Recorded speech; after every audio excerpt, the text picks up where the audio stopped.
Shalom, kita ketemu lagi ya. Hari ini saya ingin membahas mengenai pengajaran Tuhan Yesus di dalam Injil Matius pasal yang ke-19. Lembaga Alkitab Indonesia memberi judul pada paragraf itu, pada perikop itu, judulnya adalah perceraian. Jadi tentang perceraian atau divorce.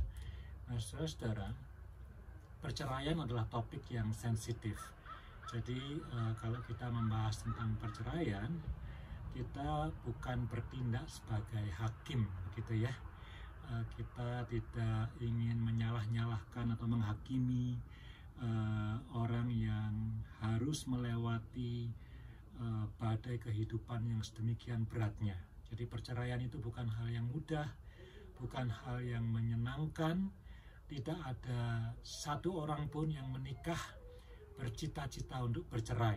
Jadi perceraian itu saya sebut sebagai kecelakaan, ya, dan tentu kegagalan di dalam pernikahan, di dalam mewujudkan atau memenuhi atau taat pada perintah Tuhan tentang pernikahan Kristen, begitu ya. Tapi kita tidak ingin menghakimi atau menyalah-nyalahkan orang yang harus melewati masa-masa sulit perceraian. Jadi perceraian itu adalah realita yang dialami, realita yang unfortunate yang harus dialami oleh orang-orang, bukan hanya yang tidak percaya kepada Tuhan, bahkan orang-orang yang percaya kepada Tuhan, bahkan orang-orang yang aktif melayani, bahkan orang-orang yang disebut pendeta sekalipun, beberapa di antara mereka harus mengalami badai hidup yang luar biasa beratnya itu, ya. Jadi ini topik yang sensitif. Kita membahas firman Tuhan dari Matius 19, tapi juga kita care dengan orang-orang yang harus melewati masa-masa yang sulit yang kita kenal dengan perceraian. Nah, mari kita baca pasal 19 ini, ya. Ayat 1 sampai dengan ayat yang ke-12, ya. Setelah Yesus selesai dengan pengajarannya itu, berangkatlah ia dari Galilea dan tiba di daerah Yudea yang di seberang sungai Yordan. Orang banyak berbondong-bondong mengikuti dia dan ia pun menyembuhkan mereka di sana. Maka datanglah orang-orang Farisi kepadanya untuk mencobai dia. Ya, orang-orang Farisi datang untuk mencobai dia. Mereka bertanya, apakah diperbolehkan orang menceraikan istrinya dengan alasan apa saja? Ya, perhatikan bahasa Indonesia mengatakan, apakah boleh orang menceraikan istrinya? Ya, orang. Ya, kalau dalam bahasa Inggris lebih jelas, apakah diizinkan a man, ya, laki-laki, to divorce his wife, begitu ya. Ayat 4, jawab Yesus, tidakkah kamu baca bahwa ia yang menciptakan manusia sejak semula menjadikan mereka laki-laki dan perempuan, dan firman-Nya, sebab itu laki-laki akan meninggalkan ayah dan ibunya dan bersatu dengan istrinya, sehingga keduanya itu menjadi satu daging. Demikianlah mereka bukan lagi dua, melainkan satu. Karena itu apa yang telah dipersatukan Allah tidak boleh diceraikan manusia. Kata mereka kepadanya, jika demikian, apakah sebabnya Musa memerintahkan untuk memberikan surat cerai jika orang menceraikan istrinya? Ya, ini pertanyaan yang menarik mengenai Musa. Kata Yesus kepada mereka, karena ketegaran hatimu, ketegaran orang Israel, maka Musa mengizinkan kamu menceraikan istrimu. Tetapi sejak semula tidaklah demikian. Tetapi aku berkata kepadamu, barang siapa menceraikan istrinya, kecuali karena zina, lalu kawin dengan perempuan lain, ia berbuat zina. Murid-murid itu berkata kepadanya, kalau demikian halnya hubungan suami istri, lebih baik jangan kawin, gitu ya, terlalu berat rasanya. Akan tetapi ia berkata kepada mereka, tidak semua orang dapat mengerti perkataan itu. Hanya mereka yang dikaruniai saja. Ada yang tidak dapat kawin karena ia memang lahir dari rahim ibunya demikian. Ada orang yang dijadikan demikian oleh orang lain. ya, dan ada yang membuat dirinya demikian karena kemauannya sendiri oleh karena kerajaan surga. Siapa yang dapat mengerti, hendaklah ia mengerti. Nah, saudara, saya tidak akan buru-buru renungan hari ini. Tadi saya sudah katakan pertama-tama sebelum kita masuk baca Alkitab bahwa divorce itu topik yang sensitif. Hal yang kedua yang saya juga ingin sampaikan sebelum kita bahas dari ayat per ayat. Tadi saya katakan bahwa Lembaga Alkitab Indonesia memberi judul perceraian, which is okay, karena memang pertanyaan orang Farisi adalah bolehkah seorang laki-laki menceraikan istrinya, begitu ya. Tapi saudara-saudara, saya daripada bicara tentang perceraian lebih senang bicara soal pernikahan, begitu ya. Jadi message-nya sama, tapi instead of using negative language, saya lebih suka pakai positive language, gitu ya. Jadi instead of bicara soal perceraian, mari kita bicara soal pernikahan, begitu ya. Karena pernikahan itu rencana Tuhan. Pernikahan itu yang menyatukan Tuhan, bukan sekedar manusia. Pernikahan itu melibatkan Tuhan, pernikahan Kristen, begitu ya. Jadi sedangkan perceraian adalah kegagalan, ya, adalah kecelakaan begitu dalam satu pernikahan, begitu ya. Jadi saya lebih suka bicara perikop ini tentang pernikahan. Saya beri contoh begini ya. Ini ada perumpamaan yang bagus sekali tentang seorang pekerja pabrik, begitu ya, pekerja pabrik. Nah, pada suatu kali, pada waktu jam kerja itu sudah selesai dan pekerja pabrik ini mau pulang, dia itu mendorong, kalau dalam bahasa Inggris itu wheelbarrow. Wheelbarrow itu ya dorongan yang saudara bisa mengangkat sesuatu kemudian didorong-dorong ya sebagai alat transportasi dalam sebuah pabrik atau dalam sebuah kebun, gitu ya. Panen kelapa, daripada dibawa satu-satu masukkan ke wheelbarrow kemudian didorong, begitu ya. Nah, di atas wheelbarrow-nya itu ada satu kotak ya. Kemudian karena orang ini sudah selesai kerjanya dan dia mau pulang, kalau Bapak Ibu yang familiar dengan pabrik, di sana ada satpam, gitu ya. Nah, sebelum dia pulang tentu satpam harus periksa bahwa tidak ada yang mencuri apapun dari pabrik. Jadi satpam memeriksa orang ini, dia bertanya, kotak itu apa? Dia bilang, oh itu hanya kotak saja. Lalu satpam tanya, isinya apa? Orang yang kerja ini bilang, sebelum aku meninggalkan tempat kerjaku, aku harus nyapu ya, membersihkan semua debu dan sampah-sampah dan debu itu aku taruh di kotak itu. Satpam bilang, kalau gitu buktikan bahwa itu sampah dan debu-debu yang kamu sapu. Lalu orang itu buka kotaknya dan betul di dalamnya diaduk-aduk memang sampah dan debu-debu. Lalu satpam bilang, silakan pulang. Lalu itu hari Senin. Hari Selasa hal yang sama terjadi. Dia dorong lagi keretanya itu dan kemudian ada kotaknya. Satpam karena memang harus bekerja demikian profesional, dia tanya, kotak itu apa? Dia bilang, ini hanya kotak saja. Apa isinya? Isinya adalah sampah dan debu-debu yang aku sapu dari tempat kerjaku. Satpam bilang, buka. Dan dibuka, betul isinya sampah dan debu-debu. Hari ketiga, hari keempat, terus terjadi sama begitu ya. Jadi satpam mengerjakan tugasnya dengan baik dan orang ini selalu menuruti apa yang dikatakan satpam. Dibuka dan terbukti isinya adalah sampah dan debu. Suatu hari satpamnya bilang begini sama orang ini, you know what, aku merasa kamu ini tidak jujur ya. Aku merasa kayaknya kamu ini mencuri sesuatu ya. Kamu tidak jujur, kamu mencuri sesuatu. Lalu satpamnya bilang sama dia, aku janji aku tidak akan melaporkan kamu kepada manajer kalau kamu terus terang sama aku mengatakan apa yang kamu curi. Lalu buruh ini mengatakan, apa betul kamu tidak mau melaporkan aku kepada manajer kalau aku ngaku mencuri apa? Satpamnya janji, swear, aku tidak akan lapor kepada manajer kalau kamu ngaku kepada aku mengatakan apa yang kamu curi. Lalu pekerja ini, buruh ini mengatakan, you know what, kamu lihat enggak? Hari pertama aku bawa wheelbarrow, hari kedua aku bawa wheelbarrow, hari ketiga aku bawa wheelbarrow, hari keempat aku bawa wheelbarrow. Jadi yang aku curi setiap hari itu adalah wheelbarrow-nya. Jadi kereta yang dipakai untuk membawa kotak sampah tadi, ya. Jadi kita sering, ya, satpam ini menggambarkan bahwa kita sering fokus kepada kotak, ya, kotak kecil yang ada di dalam kereta itu.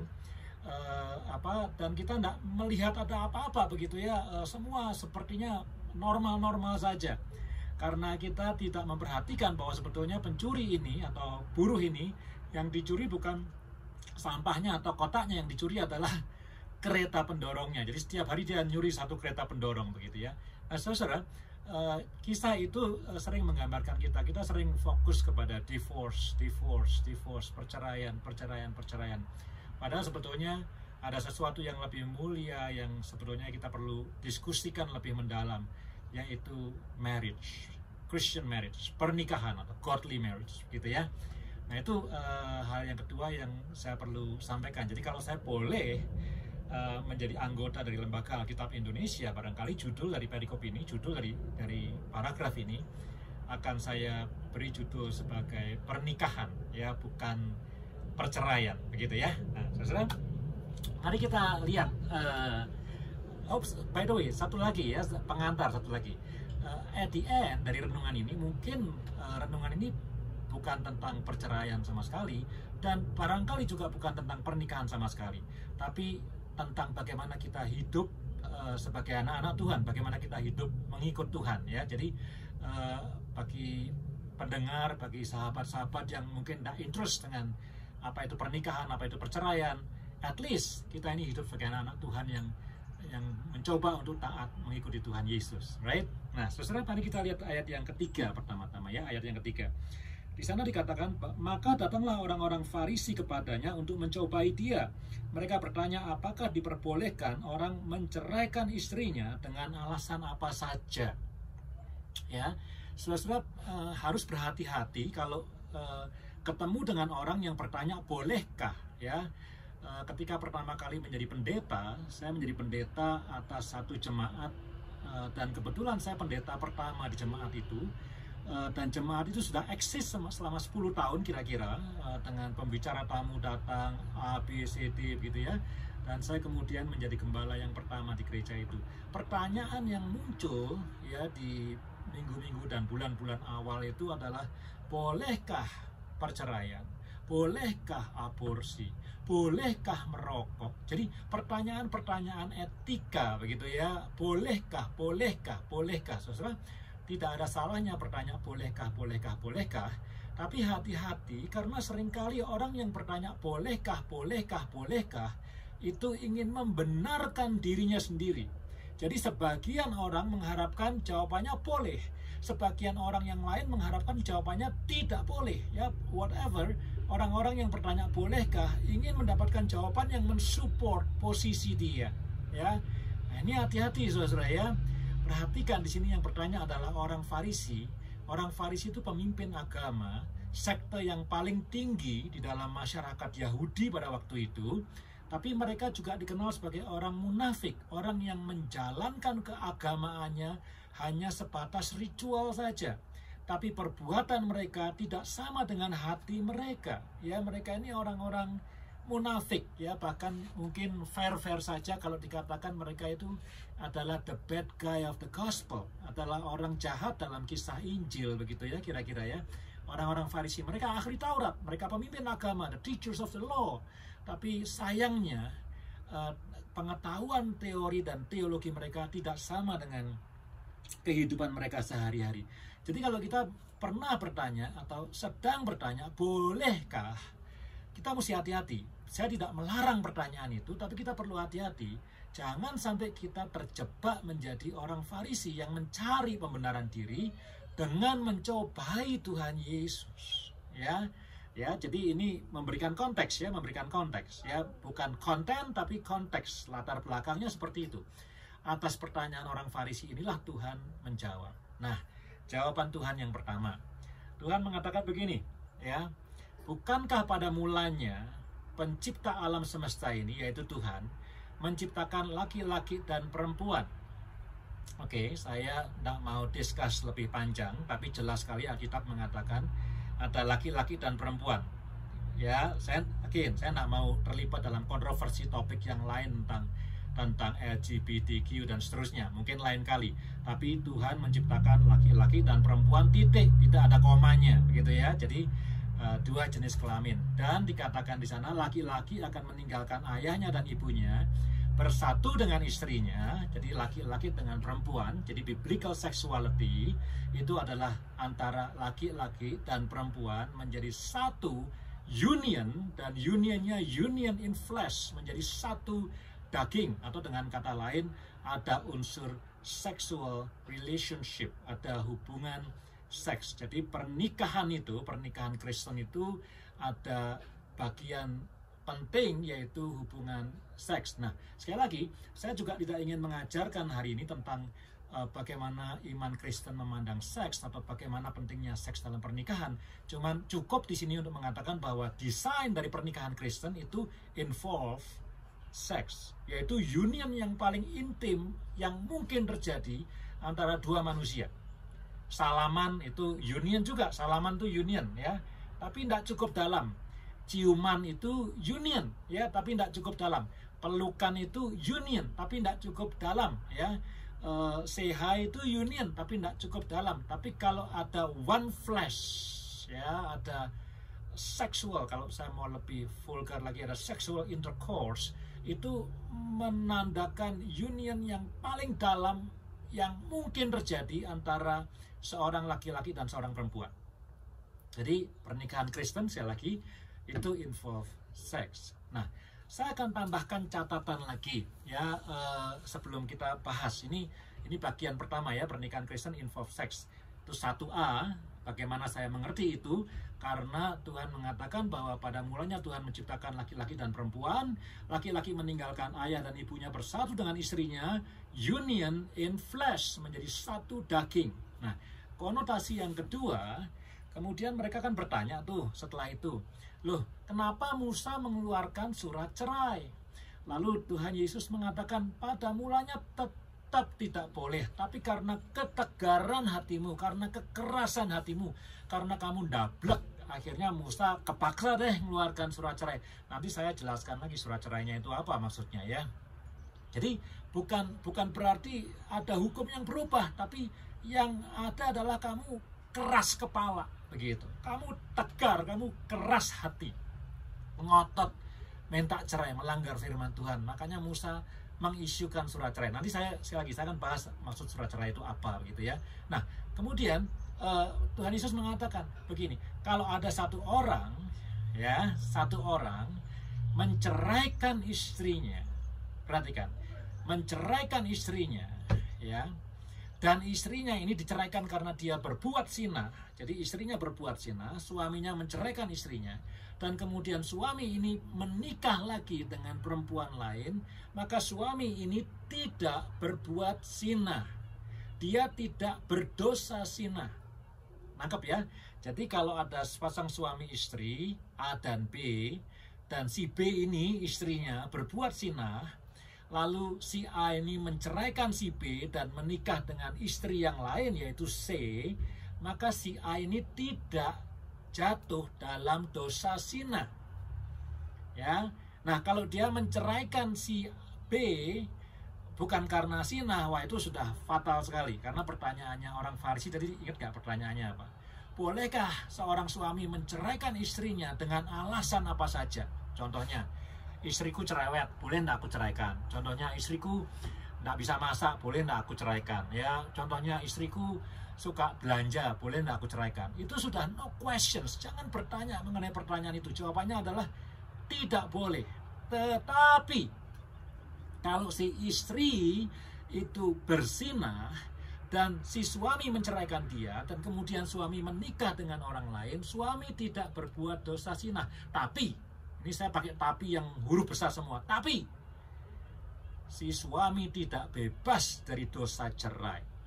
Dia tetap gagal di dalam pernikahannya. Karena apa? Karena pernikahan itu dibuat seumur hidup sampai salah satu orang meninggal atau mati. Begitu ya, itu desain biblical marriage. Sampai maut itu memisahkan. Itulah pernikahan itu seperti itu. Nah, kalau sampai ada satu pihak dalam pernikahan itu berselingkuh atau ada persinahan, jangan semena-mena menyalahkan orang yang bersinah. Karena pihak yang tidak bersinah mungkin juga ikut andil sampai kenapa orang yang satu ini bersinah. Jadi suatu persinahan dalam rumah tangga bisa saja salah satu orang, kesalahan satu orang, tapi barangkali most likely kesalahan dua-duanya. Ya, tentu yang satu mungkin tidak salah bersinah, tapi dua-duanya mungkin ada kesalahan, contribute begitu ya, sehingga satu pihak ini bersinah. Perhatikan ini ya. Jadi persinahan dalam satu pernikahan itu kadang-kadang memang kesalahan satu pihak, tapi seringkali kesalahan dua pihak ya. Jadi yang satu ikut contribute kenapa yang satunya bersinah. Perhatikan ini. Jadi kalau ada satu pasangan yang bersinah, hati-hati. Memang kita bisa marah, kita bisa jengkel kepada pasangan yang bersinah itu. Tapi kita baiknya introspeksi juga ya, apakah salah kita? Mungkin kita juga memberikan kontribusi itu. Ya, perhatikan ini penting sekali. Jadi ketika si istri ini bersinah dan si suami ini menceraikan dia dan menikah dengan perempuan lain, suami ini bebas dari dosa sinah. Dia tidak berdosa sinah, tapi dia berdosa karena pernikahannya gagal, berakhir dengan perceraian. Ya, kegagalan untuk mentaati firman Tuhan tentang pernikahan itu dosanya. Jadi dengan kata lain, ya, perceraian itu tidak pernah diizinkan oleh Alkitab. Kira-kira begitu ya. Tidak pernah ada gereja sebetulnya mengizinkan perceraian. Jadi kalau ada yang bilang, oh gereja itu mengizinkan perceraian, gereja itu tidak mengizinkan perceraian. Lalu mana yang betul? Sebetulnya gereja tidak pernah mengizinkan perceraian, tetapi karena kekerasan hatimu, karena ketegaran hatimu, seperti yang dialami oleh Musa. Ya, kita kan tidak promosi gereja. Oh, gerejaku gereja yang bagus, gedungnya ber-AC, pendetanya kalau khotbah bagus, puji-pujiannya luar biasa, dan mengizinkan perceraian. Mana ada gereja seperti itu? Ya, gereja tidak attract people karena dia mengizinkan perceraian. No, ya, tidak ada gereja, tidak ada pendeta yang mengizinkan perceraian. Meskipun perceraian itu adalah realita. Saya sudah katakan kita harus sensitif. Saya punya teman, seorang pendeta yang baik sekali, yang sangat injili. Dia mengatakan kepada saya, seumur hidup saya tidak pernah advocate divorce. Saya tidak pernah entertain atau support perceraian. Sampai kemudian dia mengatakan, tetap tidak support ya, jangan salah mengerti. Dia bilang, aku tidak pernah support, tidak pernah advocate divorce. Tapi one day anak perempuanku harus melalui realita ini, harus melalui realita divorce. Dan aku merasakan betapa beratnya itu. Ya, saudara-saudara ya. Jadi saudara, tidak pernah ada Alkitab mengizinkan divorce. Apapun alasannya, termasuk alasan persinahan. Maka itu di dalam sumpah pernikahan, kalau kita kutip di Efesus, dikatakan hubungan suami istri itu sama dengan hubungan Kristus dan gerejanya. Gitu ya. Suami itu ngasihi istri harus seperti Kristus ngasihi gerejanya, sampai mau mati mengampuni dosa dari gerejanya, ya, sampai mau mati.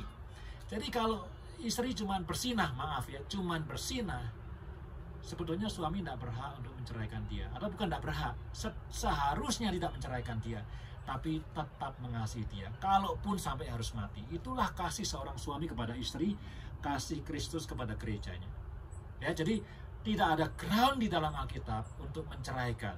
Ya, jadi kalau sampai terjadi perceraian, kita harus mengakui itu kegagalan, itu kecelakaan, itu realita, betul, dan itu juga dosa. Jadi si suami yang menikah lagi karena istrinya bersinah, tidak dosa sinah, tapi dia fail, ya, atau dosa itu fail. Dia fail dalam mentaati firman Tuhan mengenai pernikahan Kristus.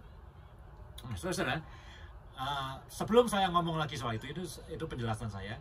Di sini ada hal yang penting, yaitu sinah. Sinah itu again sexual relationship. Jadi 1A ya, 1A tadi kan pentingnya seks diketahui dari mana? Dari satu daging, one flesh. Yang kedua, pentingnya seks dalam pernikahan ditekankan sekali mengenai persinahan. Ya, kalau istri cuma nyolong duit suami, kemudian kita menceraikan dia, konyol sekali. Itu jelas kesalahan yang luar biasa besar. Kalau istri cerewet diceraikan, itu kesalahan besar. Istri masakannya keasinan diceraikan, itu kesalahan yang bodoh. Tapi kalau karena sinah, ya, well, orang mungkin masih mengerti meskipun itu tetap kegagalan, tetap dosa begitu ya. Tapi orang masih ngerti ya. Sinah itu bagian yang crucial di dalam pernikahan. Itu yang kedua. Jadi 1A tadi one flesh, 1B ada unsur sexual immorality. Artinya apa? Dalam pernikahan Kristen, ini bukan khotbah soal divorce, khotbah soal marriage. Dalam pernikahan Kristen itu harus ada unsur seks, tapi bukan immorality, tapi morality. Atau dengan kata lain, setiap hubungan seks di luar pernikahan itu immoral, ya, unbiblical. Perhatikan, semua hubungan seks di luar pernikahan, ikatan pernikahan itu immoral dan unbiblical. Jadi kalau kita mau terjemahkan, ya, biblical sexuality itu adalah hubungan antara laki-laki, perhatikan, dan perempuan. Perhatikan, laki-laki dan perempuan. Laki-laki meninggalkan bapak ibunya dengan perempuan, dan keduanya harus diikat dalam ikatan pernikahan. Itu biblical sexuality. Di luar itu immoral. Oke? Nah, 1C, tadi 1A one flesh, 1B tentang sexual immorality, tentang perzinahan, ya. 1C ketika Tuhan Yesus mengatakan bahwa ini loh, pernikahan tuh seperti ini, ya, antara laki-laki dan perempuan, laki-laki meninggalkan ayahnya menjadi saud daging begitu ya. Dan kemudian dikatakan, loh, Musa kok memberikan izin cerai?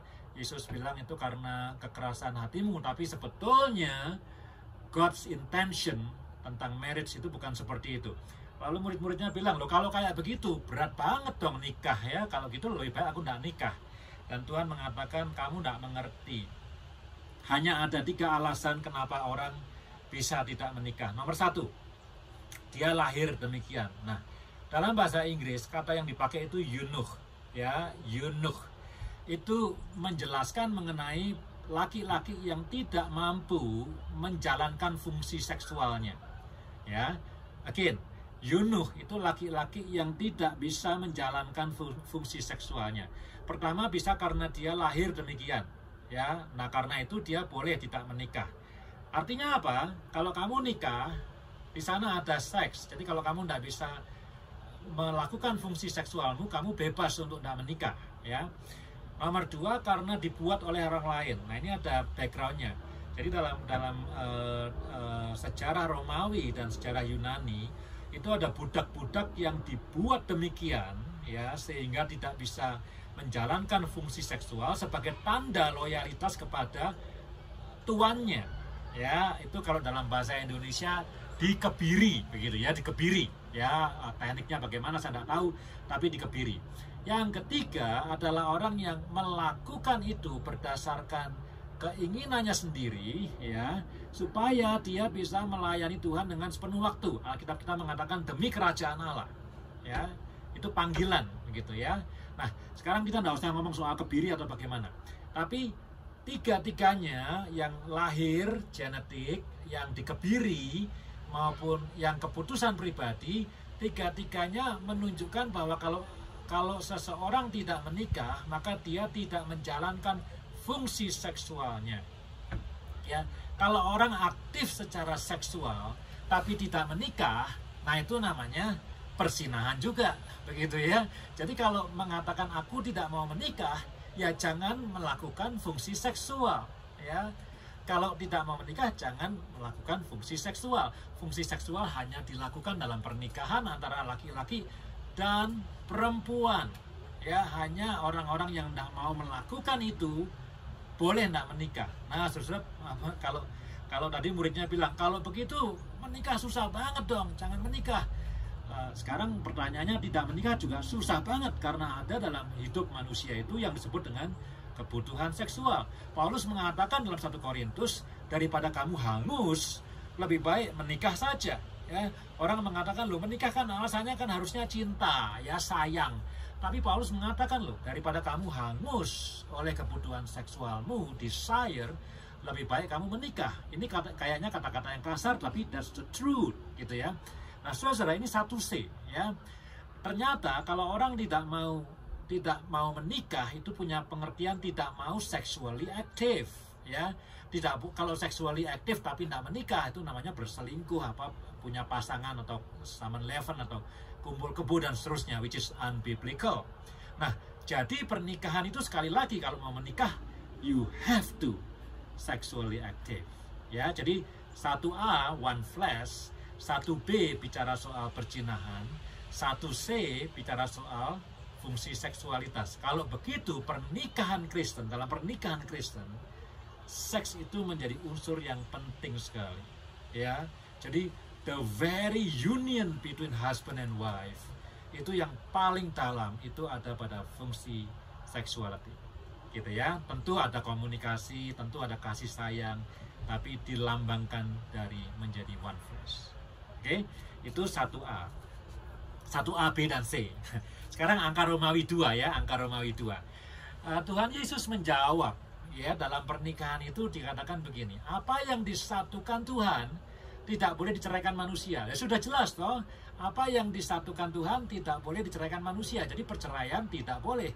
Di dalam kitab Maleakhi, Tuhan mengatakan, aku membenci perceraian. Dan tidak pernah diedit itu, aku membenci perceraian. Jadi perceraian itu sekali lagi suatu kegagalan, begitu ya. Nah, saudara, poinnya begini.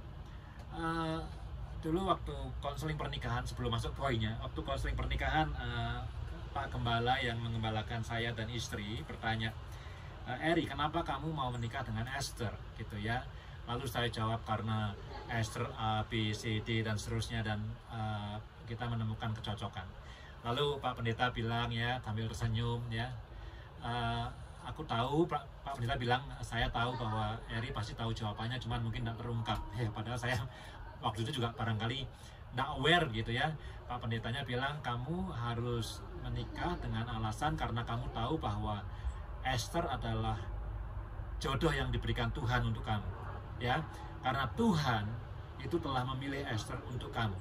Itu keyakinan yang sangat penting dalam satu pernikahan, ya. Bukan karena aku cocok sama dia, dia cocok sama aku, bukan karena dia pinter, bukan karena dia baik, bukan karena dia rendah hati, bukan karena dia aktif melayani. Meskipun semuanya itu baik, bukan karena itu. Aku menikah dengan dia karena aku yakin bahwa orang itu dipilih Tuhan untuk aku.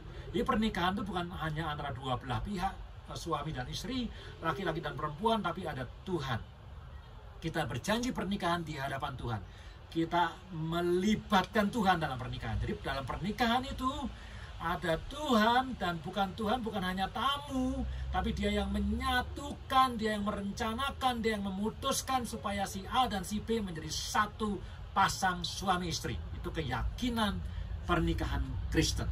Nah, kalau setelah 5 tahun menikah, setelah 10 tahun menikah, ternyata hubungannya tidak harmonis. Ternyata banyak kerikil-kerikil atau batu-batu yang membuat pernikahan tidak nyaman.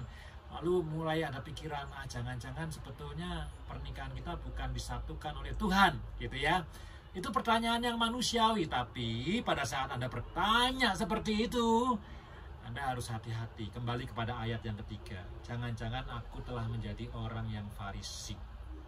Ya, setiap kali ada masalah dalam keluarga dan kita berpikir jangan-jangan dia bukan pasangan yang disatukan oleh Tuhan dengan aku, maka sebetulnya kita seperti unwilling untuk mengampuni dan mengasihi dan berubah demi pasangan yang dulu pada hari pernikahan itu begitu kita cintai, begitu kita sayang. Ya, perhatikan itu. Tuhan involve, dan dia bukan hanya tamu, dia bukan hanya seperti bengkel reparasi kalau ada masalah diperbaiki, tapi dia yang menyatukan, yang merencanakan, yang mengambil keputusan. Itu adalah pernikahan Kristen yang harus kita yakini. Bagi yang belum menikah, kalau mau menikah, yakini bahwa pasanganmu adalah orang yang dipilih Tuhan, disatukan olehnya dengan kamu sebagai pasangan suami istri. Oke.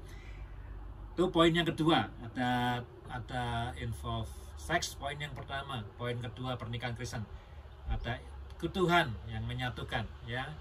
Kemudian yang ketiga, ya toh. Nah, waktu murid-muridnya, orang-orang bertanya, loh, kenapa Musa kok memberikan surat cerai? Perhatikan saudara-saudara, ya. Pada zaman Musa dan pada zaman Tuhan Yesus, hanya laki-laki yang bisa menceraikan istrinya. Tidak ada kisah istri menceraikan suami, tidak ada itu ya. Dan tentu sekarang ya, istri bisa saja menceraikan suami sekarang di zaman kita. Jadi firman ini berbicara buat kedua belah pihak, tapi pada waktu itu firman ini hanya bicara kepada laki-laki. Maka itu bolehkah laki-laki menceraikan istrinya? Kenapa enggak? Bolehkah perempuan menceraikan suaminya?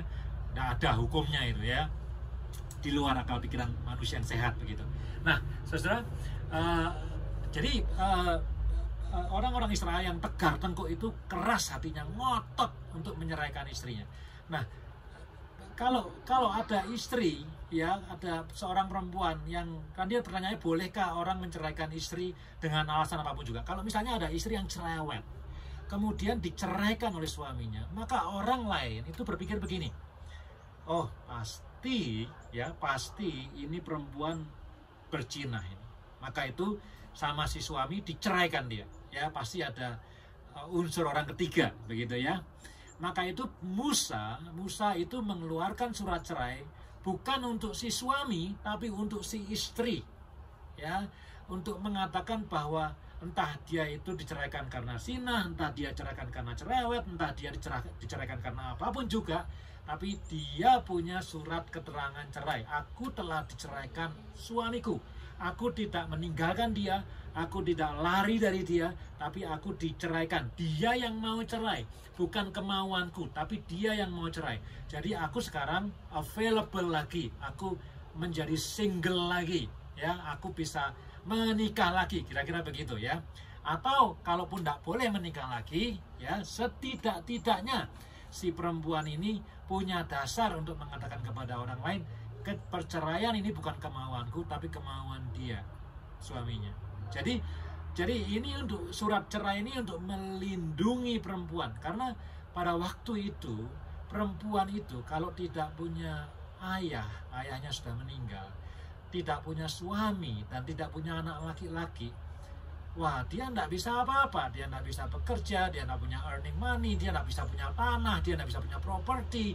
Dia perlu laki-laki pada waktu itu, ya, pada zaman Yesus, pada zaman Perjanjian Lama. Jadi maaf kepada para perempuan, hari ini situasi kita berbeda. Tapi pada waktu itu perempuan sangat tergantung kepada laki-laki. Maka itu Musa demi keadilan, demi keamanan bagi kaum perempuan mengeluarkan surat cerai untuk mengatakan, ini bukan salahku loh ya, bukan aku yang mau cerai loh ya, regardless alasannya dia bersinah atau apa, tapi ini bukan mauku, tapi suamiku telah menceraikan aku. Jadi melindungi perempuan ini. Nah, ketika seperti itu jawaban Tuhan Yesus, apa kata murid-murid? Kalau demikian beratnya pernikahan, ya, Yesus bilang, itu ketegaran hatimu, tapi Tuhan pengennya kamu seumur hidup menikah. Lebih baik aku tidak usah nikah. Nah, saudara, menikah itu perlu komitmen, ya, perlu pengorbanan. Maka itu saya bilang pernikahan itu mensyaratkan selfless commitment, bukan selfish commitment, tapi selfless commitment. Mau berkorban, ya, itulah kasih. Mau mengampuni, itu kasih. Sabar, ya, tapi bukan cuma sabar satu kali, mengasihi satu kali pada hari ulang tahun saja, bukan, tapi setiap kali, mengampuni setiap kali. Mengampuni sampai tidak ada batasnya, limitless forgiveness. Itu pernikahan, ya. Jadi pernikahan itu perlu selfless commitment. Saya tidak ngomong lagi perceraian. Perceraian adalah orang yang gagal untuk rela dan melakukan apa yang saya sebut sebagai selfless commitment, ya. Jadi pernikahan itu bukan selfish. Aku menikah dengan dia karena aku mau dia ABCD, itu bukan pernikahan. Aku menikah dengan dia karena aku mau memberikan sesuatu atau banyak kepada dia.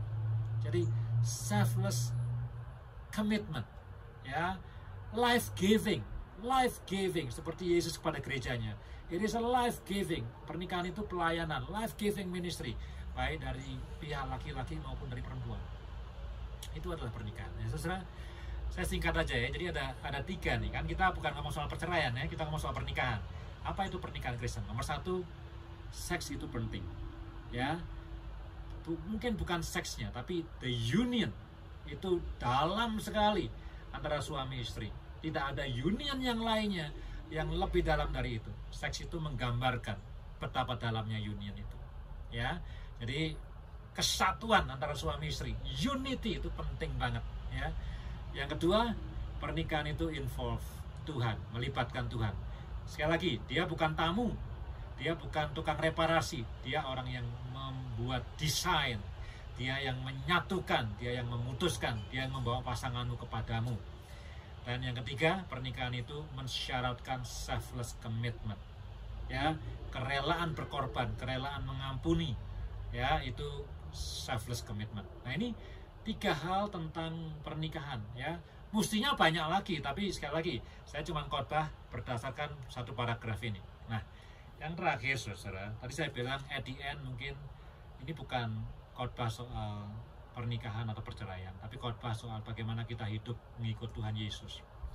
Saudara, di dalam mengikut Tuhan Yesus, ya, seringkali hubungan antara umat percaya dengan Tuhan itu juga digambarkan sebagai hubungan suami istri, right?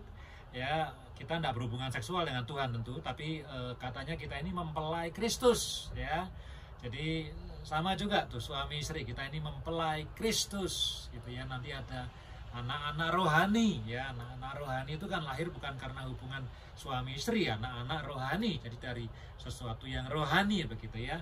Jadi seringkali kehidupan Kristen digambarkan sebagai hubungan kita dengan Tuhan itu digambarkan sebagai pernikahan, begitu ya. Nah, tentu dalam hubungan kita dengan Tuhan, di dalam kita mengikut Tuhan, juga ada 3 hal yang penting. Yang pertama, union atau unity. Atau kalau saya mau ganti dengan kata yang lebih tepat, relasi dengan Tuhan. Ya, kita perlu menjaga relasi kita dengan Tuhan tetap sehat. Kita perlu sehati dengan Tuhan, kata Filipi. Ya, sehati, sepikir dengan Tuhan, sevisi, semisi dengan Tuhan. Jangan hidup melakukan hal-hal yang tidak dilakukan Tuhan. Jangan hidup melenceng ke tempat di mana Tuhan tidak ada di sana. Begitu ya.